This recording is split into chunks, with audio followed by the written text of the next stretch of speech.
ఇప్పటికే మధ్య తరగతి బతుకులు అట్లా అట్లా గడుస్తున్నాయి అంటే ఇంక ఈ కరోనా జయంగా ఇంకా అధ్వానంగా తయారైనాయి. మీదికెళ్ళి అన్ని పిరమై ఏది కొందామన్నా గోలే బాగు మన పట్టే రేట్లు ఎంత పెరిగినా రోజు తినడానికి గొనావిట్లల్లా బియ్యం ఫస్ట్ ప్లేస్లు ఉంటదాయే.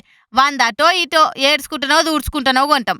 ఇక మొన్న కొన్ని రాష్ట్రాల్లో వచ్చిన వరదలతోటి ఇంకో దిక్కు మిల్లర్లే ఎక్కువ కొని పెట్టుకునే వరకల్లా ఇప్పుడు ఒక్కపారే బియ్యం రేట్లు జాయన్ పెరిగి మొగులు దాకి జనాలను మొత్తుకునే తీరైంది. ఎవరన్నా ఇంటికొస్తే బుక్కెడు తినివో అని నీకే ఆలోచన చేయాల్సి వస్తుందంటే నమ్ముర్రి. ఇంట్లో పబ్లిక్ ఎక్కువ తినే బీపీటీ, హెచ్ఎంటీ, సోనా మసూర్ ధరలు 1000 నుంచి 1500 చేరినాయి. నేడు కింటాల్ 4000 నుంచి 5000కు దొరికేటి ఇప్పుడు సీదా 6200 అయింది. అందులో పాత బియ్యం అయితే 7500 వలుకుతున్నాయి. కొత్తగా వచ్చిన ఆనకాలం బియ్యమే 6000కు పోతున్నాయి. పాత బియ్యం కా మాత్రం డిమాండ్ ఉండదా? ఇక ఈ ముచ్చటి ఇట్లుంటే రేట్లు కంట్రోల్ చేయనీకే సెంట్రల్ సర్కార్ ఆలోచన చేస్తుందట. ఇందుకు బయట దేశాలకు పోయే బియ్యం మీద రూల్స్ పెట్టింది. ఫస్ట్ బాస్మతి బియ్యం ఆపేసిన సర్కార్ ఇప్పుడు ఇంకా స్ట్రిక్ట్ రూల్స్ పట్టుకొచ్చింది. సబ్సిడీ కింద 25 రూపాయలకే కిలో బియ్యాన్ని భారత్ రైస్ పేరుతోటి ఇవ్వాలని చూస్తుంది. ఇప్పటికే గోధుమ పిండి, పప్పులు, భారత్ ఆటా, భారత్ దాల్ పేరు మీద ఇస్తుంది సెంట్రల్ సర్కారు. గట్లనే బియ్యం ధరలు పెరిగే వరకు భారత్ రైస్ పేరు మీద ఇచ్చి ఆదుకుంటదట. చూడాలిగా ఎంత దాకా వస్తుందో గీ ఆలోచన.